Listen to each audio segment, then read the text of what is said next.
인사합니다. 안녕하세요. 예, 휴일인데 이렇게 공부로 나오셨네요.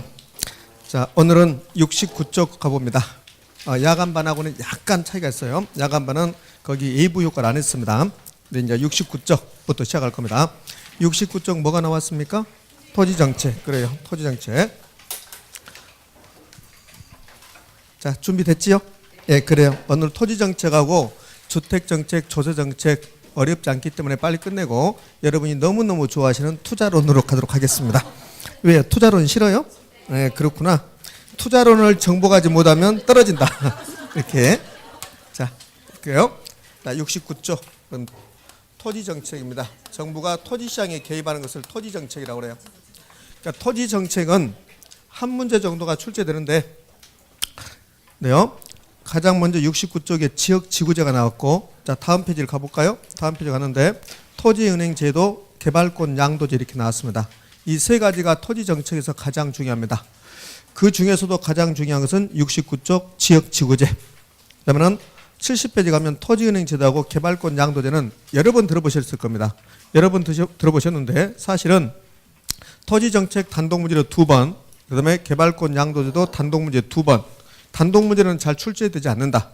그러면 토지정책은 어떤 식으로 출제하냐면 토지정책이 엄청나게 많은 정책들이 있어요. 그럼 토지정책에서 3문제, 4문제 출제하는 게 아니라 한 문제 출제한다면 그럼 어떻게 출제하냐면 다음은 토지정책에 관한 설명이다. 옳은 거 틀린 거 그래요. 그러면 지문 5개 주면 정책 5개를 물어볼 수 있잖아요. 그러니까 그렇게 출제합니다. 그래서 단독문제가 나오면 뭐 토지은행이라든지 개발권 양도제는 많이 들어봤지만 단독문제 2번씩밖에 안 나왔다 했잖아요. 그러니까 왜 그러냐면 한 문제를 출제하는데 토지정책을 많이 물어보고 싶으면 그러면 지문 5개다가 토지정책을 하나씩 물어보는 겁니다. 그러면 토지거래 허가제도 토지정책이고 토지수용도 토지정책이고 토지선매도 토지정책이고 뭐 토지적성평가도 토지정책이고 얼마나 많은 토지정책이 있습니까? 공법 선생님한테 배우는 타이틀 하나하나가 다 토지정책이란 말이에요. 그러면 그걸 단독문제로 다 낼 수가 없잖아요. 그래서 그러니까 시험 문제 형태는 이렇게 5문제를 주면서 토지정책 하나씩 가볍게 개념 같은 걸 물어봅니다. 자, 예를 들면 71쪽 가볼래요? 71쪽에 제5절 기타 토지정책이라 나와요. 그럼 기타 토지정책 1번부터 4번까지인데 최근에 출제했던 지문들을 제가 그대로 거기다가 갖다 옮겨놨습니다. 그럼 토지거래 허가구역이 뭐냐? 이렇게 가볍게 물어본다고요. 그러면 토지 적성평가는 뭐냐? 이렇게 가볍게. 또 개발제한구역이 지정되면 어떤 일이 발생하는가? 이렇게 가볍게 물어본다. 자, 그런 형태로 시험에 출제해요. 자, 그러면 69쪽으로 다시 와서 토지정책에서 가장 밑바탕이 되는 게 뭡니까? 지역지구제입니다. 자, 지금부터 지역지구제를 할 건데 제가 지역지구제를 부동산학적으로 지금 수업을 할 겁니다. 그럼 부동산학적으로 봤을 때 지역지구제는 우리 시험에서 나오는 출제되는 것은 거의 지문 하나밖에 없습니다. 다른 거 거의 없어요. 그러니까 지역지구제에서 가장 중요한 말이 뭘까요? 네가 해라 씨. 지역지구제 가장 중요한 말은 뭐냐고요? 부예비효과. 부예비효과가 가장 중요해. 지역지구제가 나오잖아요. 그럼 부예비효과가 몇 번 나왔냐면 7번이나 나왔어요. 7번. 그러니까 지역지구제 나왔다. 그럼 1번 타자가 뭐다? 부예비효과. 그래요. 근데 이제 부예비효과인데 지역지구제를 제가 한번 설명해 볼게요. 여기 A라는 지역이 있습니다. 그럼 A라는 지역을 봤더니 그 지역의 특성이요. 여기는 주거기능으로 이용하면 매우 적합할 것 같아요. 그러니까 주거용도로 이용하면 적합하다. 그런데 이 A지역의 토지용을 사적주체에게 맡겨요. 그럼 사적주체에게 맡긴다는 소리는 개인들에게 토지용을 맡긴다는 겁니다. 그러면 토지 소유자는 이 지역의 토지 기능이 주거 기능이든 말든 상관없습니다. 자기가 원하는 대로 토지 이용한다고요. 그러면 여기는 어떤 사람은 주택을 짓고 그 옆에는 바로 모텔이 들어오고 그 옆에는 빠찡코가 들어오고 이렇게 된다고요. 그러면 주거 기능, 상업 기능, 공업 기능이 막 혼재된단 말이에요. 그럼 이렇게 되잖아요. 토지 이용을 사적 주체에게 맡기면 여러 가지 기능이 혼재된다. 그래서 무슨 현상이 발생하냐면 서로 나쁜 영향을 주고받아요. 그게 부예부 효과가 발생한단 말이에요. 그럼 부예부 효과가 발생했습니다. 다른 말로 자원 배분이 효율적일까 비효율적일까? 비효율적이야. 왜? 이 지역은 토지라는 자원이 주거 기능으로 배분돼야만이 효율적이라고요. 그런데 주거 기능이 들어왔습니다. 상업 기능이 들어왔죠. 공장도 들어오고 또 다른 용도도 이렇게 들어옵니다. 그러면 토지 자원이 비효율적으로 배분된다고요. 그러면 부예비효과가 발생했습니다. 이걸 자원 배분의 비효율성이라고 해요. 그럼 자원 배분의 비효율성이 발생했다. 이번에 비효율성. 이걸 다른 말로 해보실래요? 자원 배분의 비효율성을 다른 말로 해보자. 뭐라고 할까? 그렇죠. 시장이 실패라고 하지. 이걸 시장이 실패라고 합니다. 아, 걱정하지 마세요. 대답 못한 사람 걱정하지 마세요. 지금 순간적으로 나는 왜 이럴까? 저 사람은 대답하고 그렇게 하는데 그러지 마시라고. 왜? 괜찮아요. 괜찮아요. 자원 배분의 비효율성이 무슨 말인데 그렇게 시험이 안 나와. 그러니까 걱정하지 말라고. 그럼 시장이 실패가 발생했어요. 그러면 정부는 뭐 해야 된대요? 개입해야 되지. 개입. 그래서 시장이 실패가 발생해서 개입한다. 그게 토지 정책입니다. 근데 개입하는데 어떻게 개입할 것인가? 토지 이용을 규제해버리자. 그럼 어떻게 규제할 것인가? 이 지역은 주거 용도로 토지 이용을 규제하자. 그게 지역지구제입니다. 그럼 결국은 지역지구제는 사적 주체에게 토지 이용을 맡기면 부의회부가 발생했다. 이 부의회부가를 제거, 감소시키기 위해서 토지 이용을 규제하자. 토지 이용 규제하자. 이렇게. 이게 지역지구제입니다. 의미됐습니까? 그럼 토지 이용 규제가 중요한 게 아니라 부의회부가 제거, 감소가 가장 중요한 말이다. 그럼 지역지구제가 나오면 가장 중요한 말 부의 예부유가 제거 감소시키는 토지용 규제 수단이 지역지구제다. 심지어는 이렇게 출제한 적도 있어요. 지역지구제 부예부가를 너무 많이 냈으니까 이제 우리 수험생들에게 시험에 들게 합니다. 지역지구제는 정의 예부유가 제거 감소 돌아버릴 것 같아. 제거 감소시키는 정책 수단이다. 이렇게 출제했다고요. 그런데 이건 나왔을 때 이제 거기서 순간적으로 당황스러워. 부예부유가인데 왜 정의예부유가 나왔을까? 틀린 점이란 소리예요. 틀린 점은. 그렇게 하면 틀린 점이란 소리예요. 그걸 뭘 고민해. 무조건 부의회부가를 제거 감소시키는 거니까. 정의회부가를 제거 감소시킨다? 여러분들 정의회부가를 제거 감소시킨다? 그것은 적정하지 않죠. 그러니까 부의회부가를 제거 감소시킨다. 이게 가장 중요한 말입니다. 지금 이게 개념이거든요. 자, 이게 1번 개념. 2번 필요성이 보면 부의회부가 제거 감소 나오죠. 똑같은 말이야. 그러면 지역지구제는 필요성이 여러 가지 있을 수 있어요. 부의회부가를 제거 감소시킨다. 그다음에 세대 간의 형평성을 유지한다. 뭐 이런 말 나와요. 직접이익이 증대 그런 거 안 나옵니다. 안 나오는데 왜 써놨어? 한 줄만 쓰는 게 그러잖아. 그러니까 한 세 줄 쓰는 겁니다. 자, 그러면 거기 목적에는 뭐만 기억하시면 된다. 부의 예부유가 제거 감소. 선생 직접이익 증대가 나오면 어떻게 안 나와? 손에 장을 짓는다. 아직 손에 장을 짓을 손가락 남아 있으니까 안 나온다 그런 거. 자, 그러면 이제 부동산학적으로 지역지구제는 제가 할 말은 다 했다고요. 그동안 시험에 나왔던 것은. 나머지 것들은 지역지구제가 가장 잘 나오는데 나머지 것들은 우리 공포스님한테 배우는 거 그게 나와요. 그게 그렇습니다. 이제 세 번째 효과라고 나왔습니다. 효과는 가정을 했습니다. 무슨 가정을 했냐면 어느 지역이 전용 주거지역으로 지정됐다 하자. 그러면 어떤 일이 발생하는가? 가로 열고 어느 지역이 전용 주거지역으로 지정된 경우가 나왔죠.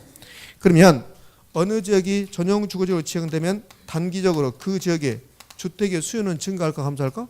증가하죠.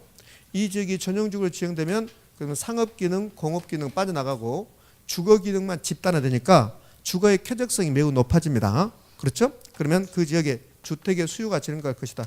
부동산 수요 증가 그러면 가격은 뭐 할까? 상승하겠네. 그래서 그 지역에 부동산 가지고 있는 사람들은 돈 벌겠네. 그 돈 번다는 말이 시험 지문에 나오지 않죠? 그럼 뭐라고 나와요? 초과이윤이라고 나와요. 그러면 초과이윤이 발생했습니다. 초과이윤 있는 곳에 반드시 장기적으로 무슨 일이 발생할까? 공급이 증가한다. 이렇게. 그러면 여기 효과는 잘 나오지 않는데 나오면 자, 이 부분에서 나와요. 나오면 이 부분에서 선생님 자신해서 857% 자신했다. 나오면 이 효과는 잘 나오지 않는데 나오면 반드시 여기서 나온다. 그럼 장기적으로 공급이 증가한다. 무조건 장기적으로는 공급 증가다. 장기적으로 공급 증가. 자, 그런데요. 이제 학자들은 하는 일이 이렇게 계속 연구하는 거야. 연구. 그래서 장기적으로 공급 증가한다. 맞다. 그런데 이렇게 한번 해보자. 어떻게? 주택 산업이 비용이 증가하는 산업이라면 그러면 어떤 일이 발생하고 그다음에 두 번째 주택 산업이 비용 불변 산업이 있을 것이다. 그러면 어떤 일이 발생하고 세 번째 주택 산업이 만약에 비용 감소 산업이라면 어떤 일이 발생할까? 이렇게 나누어서 생각해 보는 겁니다. 봐요. 어느 지역이 전용 주거지역으로 지정됐다. 그럼 단기적으로 주택의 수요가 증가해서 주택 가지고 있는 사람 돈 번다. 그러면 장기적으로 주택의 공급이 증가할 것이다. 공급 증가. 그런데 공급을 증가하는데 그 주택 공급 증가하는데 주택 산업이 비용이 증가하는 산업일 수도 있고 불변인 산업일 수도 있고 감소하는 사람일 수도 있을 것이다. 어느 부분에서든 간에 이건 나오잖아요. 비용 증가, 불변, 감소 나오면 여러분들이 상당히 힘들어 하시더라고요. 근데 잘 나오지 않습니다. 이거 잘 나오지 않으니까 크게 신경 쓰지 마시고 무조건 공급 증가다 그러면 돼요. 비용 증가 산업이든 불변 산업이든 감소 산업이든 공급은 증가한다. 그게 포인트예요. 다만 공급 증가의 정도가 달라진다. 그러면 여기 보지 마시고 장기적으로 공급이 증가하면 그러면 거래량은 증가한다 감소한다? 증가. 우리 수도 없이 배웠습니다. 어떻게 배웠냐면 수요 공급 시간에 공급이 증가하면 그러면 가격과 거래량을 볼 때 거래량 무조건 증가다. 그다음에 가격은요 떨어진다. 되셨죠? 그러니까 떨어지는데 여기 비용 증가, 불변, 감소 일단 어떤 걸 주어지는 간에 장기적으로 공급 증가. 근데 여기서 틀린 말 만들 때 우리 속이기 위해서요. 비용 증가 산업이면 생산 비용이 증가하기 때문에 장기적으로 공급이 감소한다 이렇게 출제해요. 그럴싸합니다. O다 X다? X다. 공급이 증가하는데 비용 증가 산업이면 비용이 증가하기 때문에 공급이 조금밖에 증가하지 않는다 이렇게 해야 돼요. 무슨 말 됐죠? 됐어요. 무조건 공급 증가라고 했습니다. 다른 소리 하지 마지 이제. 나중에 교수님 비용이 증가했으니까 공급이 감소하지요. 그러면 안 돼. 무조건 공급 증가야. 공급 증가. 나 더 이상 할 게 없다. 공급 증가. 자 그러면 이제 학자들은 이걸 세 개로 나눠서 다시 분석한다고 그랬습니다. 근데 이제 비용 증가 산업일 때 가격은 어떻게 되고 거래량은 어떻게 됩니까? 가격, 거래량. 얘도 가격, 거래량 이렇게요. 그럼 거래량은 쟁점이 되지 않습니다. 거래량은 무조건 뭡니까? 증가야. 그러니까 거래량은 증가. 얘도 증가. 얘도 증가. 그럼 가격만 남았죠. 가격은 전부 다 떨어져요. 떨어진다고요. 가격이 떨어지잖아요. 다만 이 가격이 올라갔던 게 얼마만큼 떨어지냐 그게 문제가 되는 거예요. 그러면 비용 불변 산업이면 가격이 올라갔던 게 그대로 떨어져요. 그럼 올라갔던 게 그대로 떨어지면 가격은 원래 수준으로 온다는 겁니다. 그러니까 비용 불변 산업은 가격은 원래 수준이다 이렇게 해요. 그럼 원래 수준이란 말은 여기 수요 증가해서 가격이 올라가기 전 수준으로 온다는 소리야. 근데 비용 증가 산업인 경우는 공급이 증가하는데 조금밖에 증가하지 못하니까 가격은 떨어지긴 떨어져요. 이렇게 올라갔던 가격에서 떨어지는데 원래 수준까지 온다 못 온다? 못 온다. 그래서 원래 수준까지 못 오니까 원래 수준보다 높다 낮다? 보다 높다. 안중요. 그다음에 여기 비용 감소 산업은 공급이 엄청나게 증가하는 거야. 그래서 가격이 원래 수준보다 더 밑으로 떨어져요. 그럼 원래 수준보다 높다 낮다. 안중요하다고 그랬습니다. 가장 중요한 말은 공급 무조건 증가. 장기적으로. 자 여기까지가 부동산학적으로 봤을 때 지역지구제에서 우리가 공부할 내용이고 자 마지막으로 나오는 게 아무리 좋은 제도도 문제점은 있었겠죠. 그러면 지역지구제에 문제점이 있겠네. 한두 가지가 아니에요. 지역지구제 문제점 엄청나게 많습니다. 그 엄청나게 많은데 잘 나오지 않고 가장 중요한 말은 토지 소유자별 지역별로 형평성의 문제를 유발시켜요. 그러면 그 형평성의 문제를 유발시킨다는 어떻게 출제했냐면 이렇게 출제했어요. 지역지구제의 가장 큰 문제점이 어느 지역은 지가를 상승시켜요. 어느 지역은 지가를 하락시킵니다. 그럼 개발제한구역으로 지정되면 땅값은 떨어지겠죠. 근데 중심 상업지로 지정되면 가격은 올라가겠죠. 이런 문제가 발생했다. 이게 뭡니까? 형평성의 문제라고. 그러니까 형평성의 문제라고 출제하지 않고 실제로 이렇게 출제했어요. 지역지구제는 어느 지역은 지가를 상승시키고 어느 지역은 지가를 하락시킨다. 이게 뭡니까? 형평성의 문제라고. 형평성의 문제. 그러면 정책별로 문제점이 나타나면 보완책이 나와야 돼요. 그래서 지역지구제의 문제점은 딱 하나만. 지역지구제는 토지 소유자 간의 형평성의 문제를 유발시킨다. 그러면 이걸 보완해야 된다. 보완책. 그 보완책으로 나오는 게 그게 옆에 뭐라고 나왔습니까? 개발권 양도제가 나왔습니다. 개발권 양도제. 나머지 2번, 3번은 필요 없어요. 그럼 69페이지에서는 VAV가 제거 감소, 그 다음에 장기적으로 공급 증가 그 말이 가장 중요할 것 같습니다. 자, 저한테 배울 수 있는 것은 여기까지고 이제 지역지구제를 시험에 내면요. 그러면 지역지구제를 시험에 내면 여기 볼래요? 부동산학적으로 배워야 될 것은 지금 지문 2가지밖에 없다고 그랬습니다. VAV가 제거 감소, 그다음에 장기적으로 공급 증가. 그럼 나머지 3개의 지문은 어디서 만들어내야 될까? 공법 선생님한테 배운 내용을 물어본단 말이에요. 그럼 공법 선생님한테 배운 내용을 물어볼 때 가장 많이 물어보는 게 용도 지역을 잘 물어봐요. 여기 지역 지구제는 공법으로 표현한다면 용도 지역, 용도 지구, 용도 구역이라고요. 그럼 세 가지 중에서 시험에 가장 잘 나오는 게 용도 지역을 잘 물어본다고. 그러면 가장 낮은 수준으로 물어보면 국토계획 및 이용에 관한 법률에 의한 용도 지역은 도시지역, 관리지역, 농업지역, 자연환경보전지역이 있다. OX 하세요. X죠? 그래요. 왜 틀렸습니까? 농업지역은 없습니다. 무슨 지역? 농림지역이 있다. 농림지역. 선생님 나는 무슨 말 하는지를 모르겠다. 그렇지? 그런 분들 계시잖아요. 자, 그런 질문이 주는 거라고. 그럼 이제 여기까지는 저한테 배우는 거고, 만약에 용도 지역주가 공법 문제를 낸다면 그러면 용도 지역은 굳이 쓸 필요 없을 겁니다. 용도 지역은 도시지역, 관리지역, 그다음 무슨 지역? 농림지역이야. 농업지역이 아니라 농림지역, 자보지역 이렇게 나눈다. 이게 이제 몇 번 나왔어요. 부동산의 개론에서. 자, 이걸 아주 디테일하게 내면 그러면 이건 부동산의 개론이 아니죠. 그럼 뭡니까? 공법이잖아요. 그러니까 부동산의 개론에서는 아주 가볍게 큰 틀에서만 물어본다. 그럼 이거를 몇 번 낼 수는 없잖아요. 몇 번 낼 수 없으니까 그 다음에는 이제 도시지역으로 가요. 도시지역은 어떻게 해요? 주, 상, 공, 녹 이렇게 나눈다. 이걸 냈죠. 이거 관리지역은 몇 개로 나눠집니까? 세 개로. 관리지역으로 세 개로 나눠진다는 우리 부동산의 개론에서는 출제하지 않았어요. 그러니까 부동산의 개론에서 지역지구자가 나오면 용도지역은 이렇게 나눠지고 다시 도시지역은 이렇게 나눠진다. 그 다음에 주거지역이 또 나눠지죠. 주거지역은 어떻게 나눠집니까? 전용 주거지역, 일반 주거지역, 준주거지역 이렇게 나눈다. 또 나눠지죠. 또 나눠진 것까지 내는 거예요 이제. 그럼 전용 주거지역은 몇 개로? 두 개로. 제1종.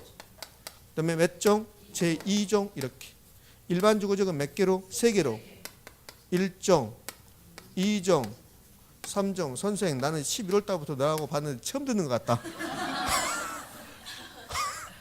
처음 듣는 것 같다. 그럼 들었으면 됐죠 오늘 뭐. 어차피 그동안 들었던 사람도 모르는 사람도 많은데 들었어도. 그래서 처음 듣는 것 같다. 그럼 오히려 더 좋아. 비어있는 데 갖다 집어넣기 훨씬 좋거든요. 자, 이렇게 나눠진다. 그럼 전용 주거지역은 일반 주거지역은 어떻게 구별된다? 우리 부동산의 개론에서 3번 나왔습니다. 3번.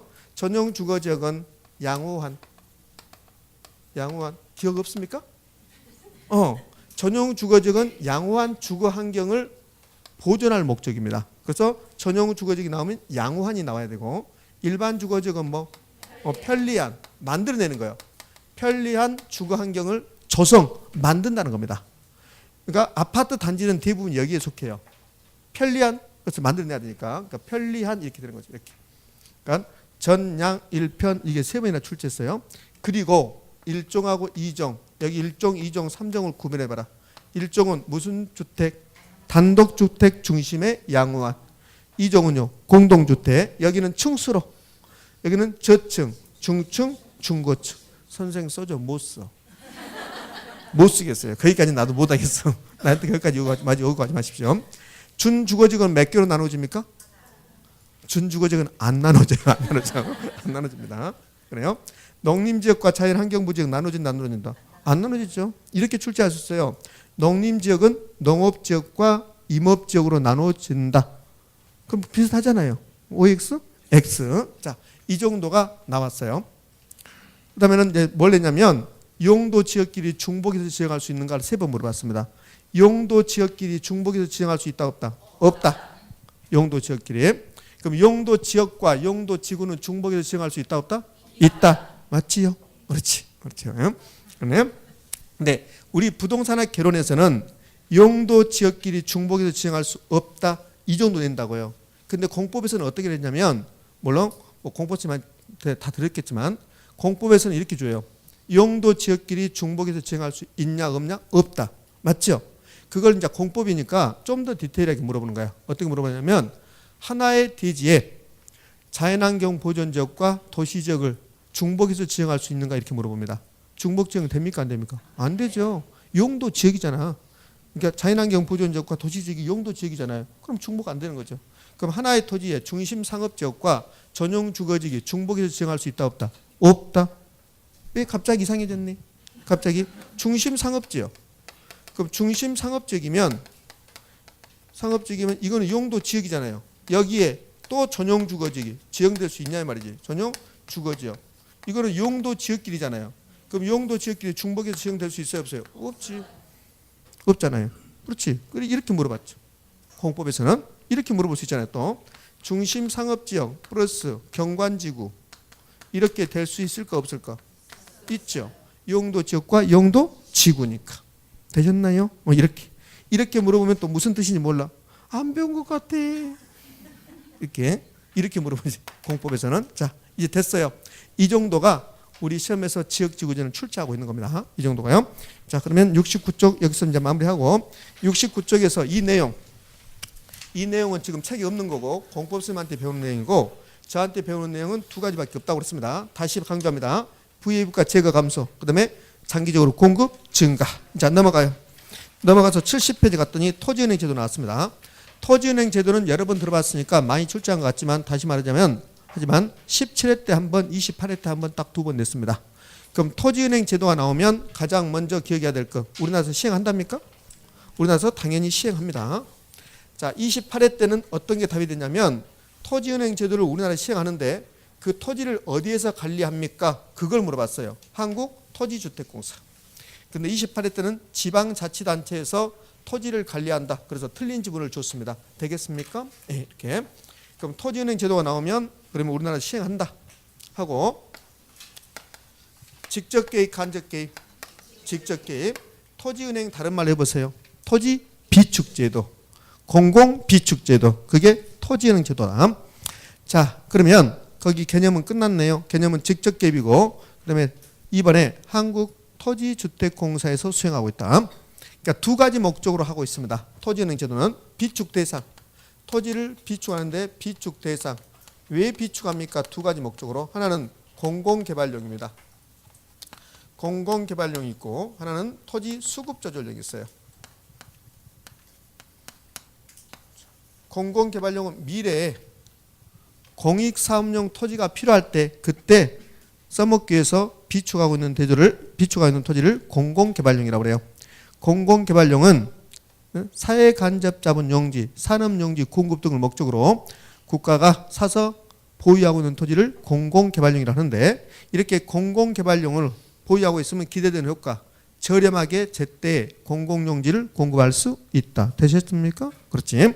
자, 그다음에 수급조절용은 토지시장에서 토지 수요가 급증해서 지가가 상승할 우려가 있다면 그때 정부가 가지고 있는 것을 풀어주겠다. 그래서 토지시장의 지가 안정하고 수급 조절할 목적으로 비축하는 것을 수급조절용이라고 합니다. 수급조절용 기대되는 효과, 투기업체, 토지시장이 안정, 의미됐나요? 자, 여기까지 이미 출제했어요. 이미 출제했는데 근데 앞으로 출제할 수 있는 거 취득 방법에서 특징이 하나 있습니다. 취득 방법. 그러니까 공공개발용으로 토지를 보유하고 싶다. 그럼 취득할 수 있는 방법은요. 협의 매수. 자, 국가가 이 토지를요. 나중에 공공용지로 사용하기 위해서 사서 보유하고 싶다. 그럼 이 토지를 구입해야 되잖아요.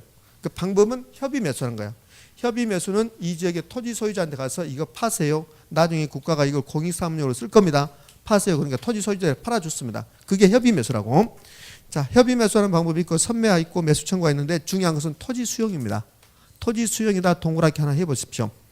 그 다음에 수급 조절용으로 해볼까요? 수급 조절용의 취득 방법은 협의 매수, 그 다음에 선매 나오죠. 토지 수용은 있습니까? 없습니까? 없어요.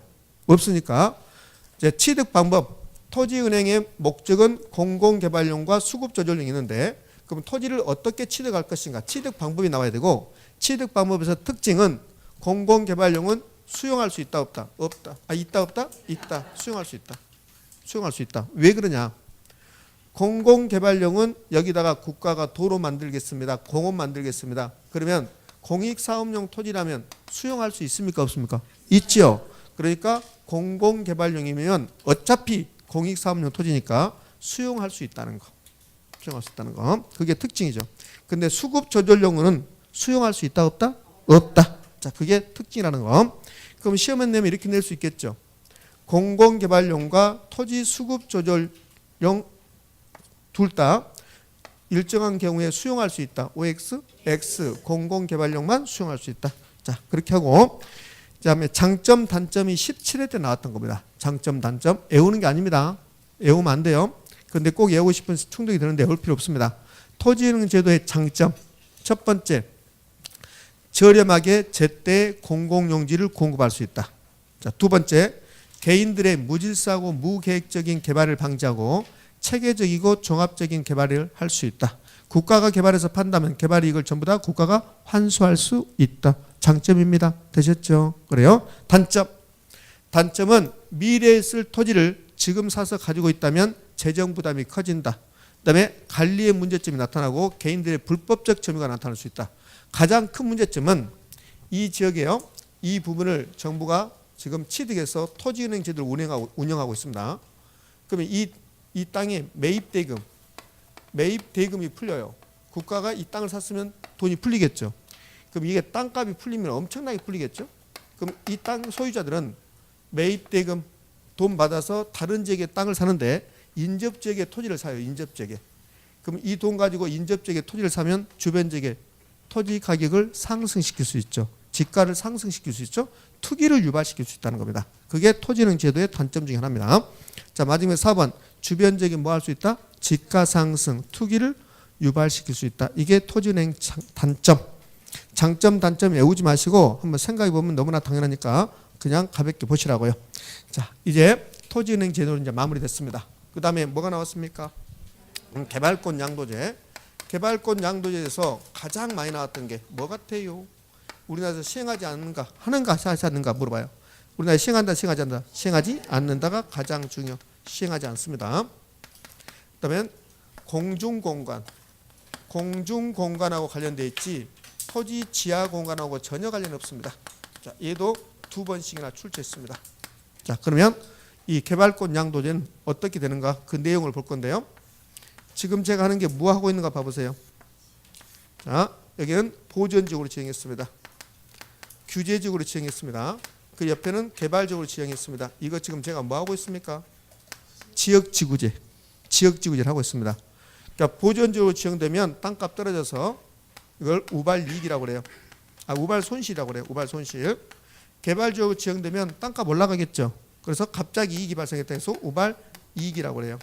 그럼 왜 개발적으로 우발이익이 발생하냐면 이 토지를 여기까지 개발하는데 이 부분, 이 공중공간, 이 부분 개발할 수 있게끔 만들어줘요. 개발할 수 있다. 그러니까 개발할 수 있으니까 이익이 발생하는 거라고요. 자, 그러나 보전적 토지 소유자들에게는 여기까지는 너는 개발해라. 다만 이 공중공간 개발 안 돼. 개발 안 된다. 이렇게 개발 안 되게 막았습니다. 그게 우발 손실입니다. 그럼 이렇게 지역지구제가 시행되면 보전지역은 땅값 떨어지고 개발지역은 땅값 올라가서 뭐가 발생한다? 형평성의 문제가 발생한다. 그러면 이 보전지역의 토지 소유자의 우발 손실을 국가가 어떤 수단으로 보상해 줬습니다. 그러면 보전지역의 우발 손실을 국가가 재정으로 보상해 줬습니다. 그럼 형평성의 문제가 해결됐다 안 됐다? 안 됐다겠잖아요. 여기는 보상받았습니다. 그러니까 보전지역은 손실이 발생해서 보상받았지만 개발지역은 이익 보고 있잖아요. 그러니까 여기가 이익이 있으면 형평성이 맞지 않는 겁니다. 그럼 형평성이 맞으려면 개발 이익 없애버려야 되고 개발 손실 없애야만이 형평성이 맞아요. 그럼 어떻게 할 건가? 보전적 토지 소유자들에게 이 부분을 개발하기 못하게 막고 대신에 이 부분 때문에 개발 못하게 막아서 손실이 발생했으니까 다른 지역에서 개발할 수 있는 권리를 준다. 개발권을 주는 겁니다. 근데 개발권은 어디에 속했던 겁니까? 토지 소유권에 속해 있는 거야. 이 토지 소유권자는 토지 소유권을 가지고 있으면 여러 가지 할 수 있잖아요. 이 토지를 점유할 수도 있고 팔 수도 있고 빌려줄 수도 있고 토지를 개발할 수도 있고.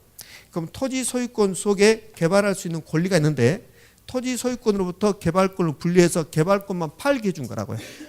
그럼 개발권을 팔아서 여기 개발할 수 없게 했던 손실을 완화시켜 주겠다. 그게 개발권 양도제. 그럼 봐요. 보전적 토지 소유자들에게 현금 주는 게 아니라 개발권을 주는 겁니다. 개발권 팔아라.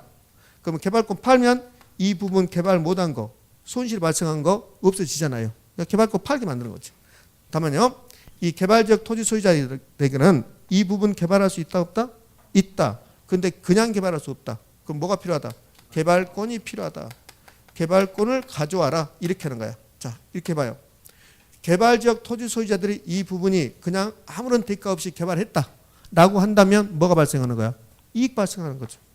개발지역 토지 소유자들 이 부분, 이 공중공간 그냥 아무런 제재받지 않고 개발했다. 그러면 이익 발생하는 거죠. 근데 너희들 개발하려면 개발권 가져와라. 그럼 개발권을 사서 개발한다면 이익이 있습니까? 없습니까? 없죠. 그냥 개발해야만이 우발 이익이라고요. 근데 너희들 이거 개발하려면 개발권 사와라. 현금을 지급해라.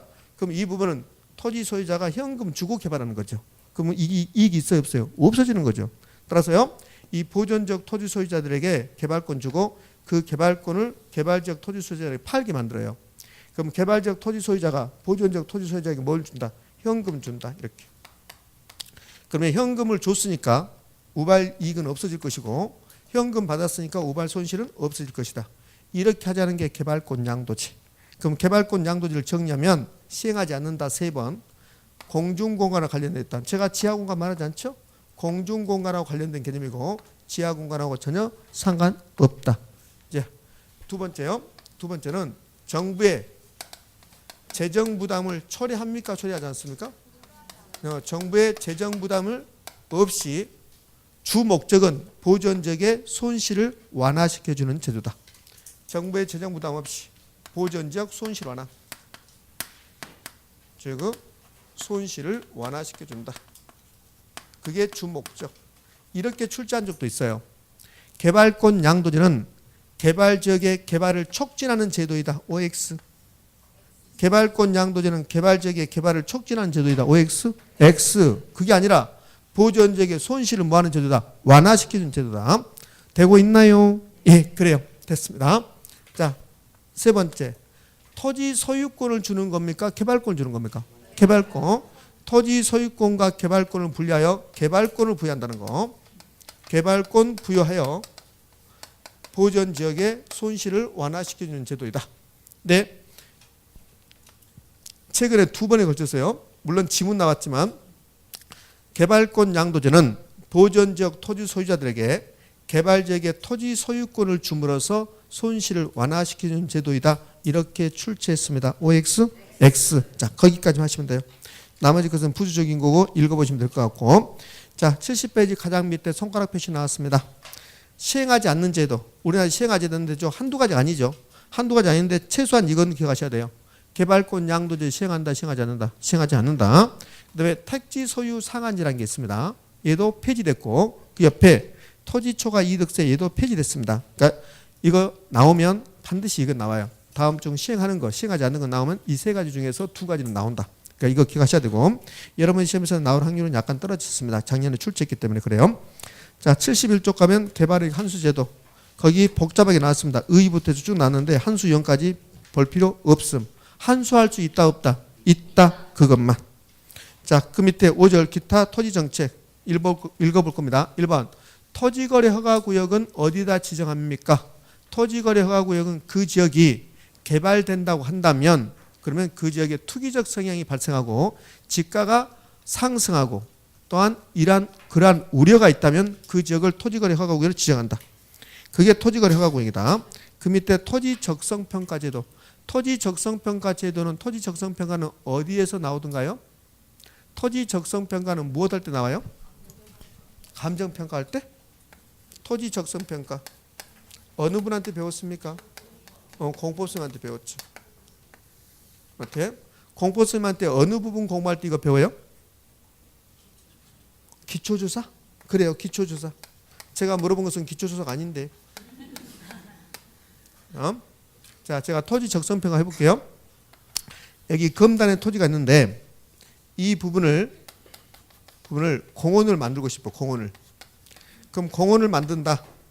이 공원을 만든다를 공법쌤한테 배웠던 내용으로 한번 말해보세요. 검단의 일부 토지를 공원을 만든다. 공법쌤한테 배웠던 내용대로. 그렇죠. 기반시설 설치한다 해야지. 베리고 기반시설 설치한다 해야지. 그러면 기반시설 설치하려면 그냥 설치할 수 없죠. 뭐 해야 됩니까? 도시군 관리계획을 입안해야지. 기반시설 설치, 정비, 개량에 관한 계획이 도시군 관리계획이라고요. 그러면 이 지역에다가 공원 만들겠다, 기반시설 설치하겠다, 그러면 도시군 관리계획을 수립해라. 도시군 관리계획을 수립해야 된다. 아, 짜증나 미칠 것 같아. 공법 싫어 죽겠는데 결혼 시간에도 공법 이야기하고 있네. 도시군 관리계획을 이제 입안하는 거죠. 그럼 도시군 관리계획 입안 절차 1번 타자가 기초조사 나오네. 자, 기초조사. 기초조사에서 크게 보면 두 가지가 나오죠. 환경성 검토하고 토지 적성평가. 그럼 토지 적성평가라는 게 이런 거예요. 여기에 지금 공원 설치하려는데 이 토지의 적성이 과연 공원에 맞는가? 그러니까 사실은 여기 도시군 관리계획에서요. 관리계획에서 가장 중요한 것은 기초조사 가장 중요해요. 봐요. 기초조사에서 환경성 검토에서 환경이 입에된다면 안 해야 되잖아요. 적성이 맞지 않으면 안 해야 되잖아요. 그러니까 적성평가 가장 중요하죠. 여기 공원으로 설치, 공원 만들었을 때 토지의 적성이 맞는가 안 맞는가. 기초조사 할 때 적성평가 했더니 안 맞다. 여기는 공원이 안 맞다. 그럼 안 해야 되잖아요. 이제 그렇게 하는 게 적성평가란 말이에요. 그러니까 적성평가라는 것은 어떤 토지를 개발할까 말까 아니면 보존할까 이렇게 경합했을 때 적성을 평가해서 이 토지의 적성은 개발해야 된다. 아니다. 보존해야 된다. 이렇게 하겠다는 게 적성평가입니다. 그러니까 적성평가가 사실은 토지 이용에서 가장 중요한 말이죠. 그런데 그거 잘 지켜진다 안 지켜진다? 안 지켜진다. 그냥 공원 만들자 하면 끝이지 뭐. 적성평가는 형식적으로 해버리고. 자, 그래서 적성평가가 거기서 나오고 작년에도 이건 시험에 출제했습니다. 자, 보자고요. 토지 적성평가 제도는 토지를 이용함에 있어서 각각의 토지가 가지고 있는 적성을 기초조사 단계에서 평가함으로써 토지 이용의 효용성을 확보하자는 제도이다. 즉 토지에 대한 개발과 보존이 경합이 발생했을 때 이를 합리적으로 조정하는 수단이다. 적성평가했더니 보존해야 된다 그러면 보존하고 개발해야 된다 그러면 개발하고 이렇게 하겠다는 겁니다. 그게 토지의 적성평가. 자, 강사들도 적성평가 한번 해보면 좋겠어. 그래서 너는 강사로 적합하냐? 그러면 하고 그렇지 않으면 그만하고 이렇게. 저는 적성이 맞을 것 같아요? 아니다. 목구멍이 포도청이다. 저희 적성은 배짱이다. 배짱이. 먹고 노는 거. 그게 가장 좋은데 지금 먹고 놀지 못하고 있습니다. 오늘이 몇 일입니까? 현충일이죠. 오늘은 유흥업소도 다 쉬어요. 실제로 유흥업소도 1년 중에 딱 하루는 쉬거든요. 현충일은 유흥업소 다 쉽니다. 언니 여기 3번 테이블 여기도 다 쉰다. 오늘은 그래서 보도방도 운영도 안 해. 그럼에도 불구하고 나는 여기 와서 수업을 하고 있잖아. 그래서 오면서 야, 다 쉬는데 나는 수업을 하고 오구나. 보람을 느꼈지 뭐. 자, 자, 됐습니다. 그러니까 토지 적성평가 됐고 이제 3번 개발 제한구역 지정. 3번 의뢰 시험에 나왔던 지문이요. 개발 제한구역이 지정되면 이런 일이 발생하겠죠. 개발 가능한 토지가 부족해지겠죠. 그럼 개발 가능한 토지가 부족해지면 주변 지역의 지가를 뭐 할 수 있다? 상승시킬 수 있겠네. 그래요. 그 3번 지문이 그대로 나왔던 겁니다. 자, 네 번째 선매. 선매는 아마 공포스님한테 아니 중개사님한테 배웠을 거고 토지 선매는 민법 시간에도 나올 수도 있어요. 그럼 토지 선매 대상이 두 가지가 있거든요. 토지거래 허가구역에서 허가 신청을 했을 때 허가권자가 허가 또는 불허가 처분하지 않고 공익사업용 토지에 해당된다면 선매 붙이죠. 그때 선매가 나오고 두 번째는 토지거래 허가구역에서 허가 받았어요. 허가 받았는데 허가 목적대로 이용하지 않는 토지 그게 선매 대상이 되는 겁니다. 이 두 가지 경우에 국가기관이 국가 또는 지자체, 한국토지주택공사 등이 미리 살 수 있는 게 뭐다? 토지 선매. 그러면 토지 선매 개념이 중요한 게 아니라 어느 경우에 토지 선매 대상이 되는가? 두 가지 경우. 허가 신청했을 때 공익사업용 토지라고 판단됐을 때.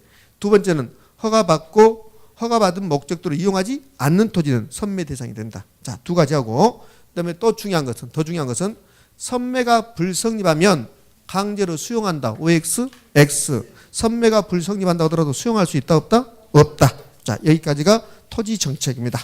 자, 넘어갈까요? 72쪽 주택 정책. 좋아요. 그럼 토지 정책 다 배웠는데 몇 가지 배웠는가 순서대로 한번 말해 볼래요? 1번 지역지구제, 2번 토지은행, 3번 뭐 했습니까? 개발권 양도제, 4번 개발이익 한수, 그 다음에 기타. 기타에서는 토지거래 허가구역, 그 다음에 뭐 배웠어요? 적성평가, 개발제한구역 지적, 토지 선매 이렇게 배웠습니다. 자, 넘어가서 72조 주택정책 나왔나요? 예, 주택 정책. 아, 시간 애매하네. 시간. 좋아요. 10분 쉬었답니다. 예.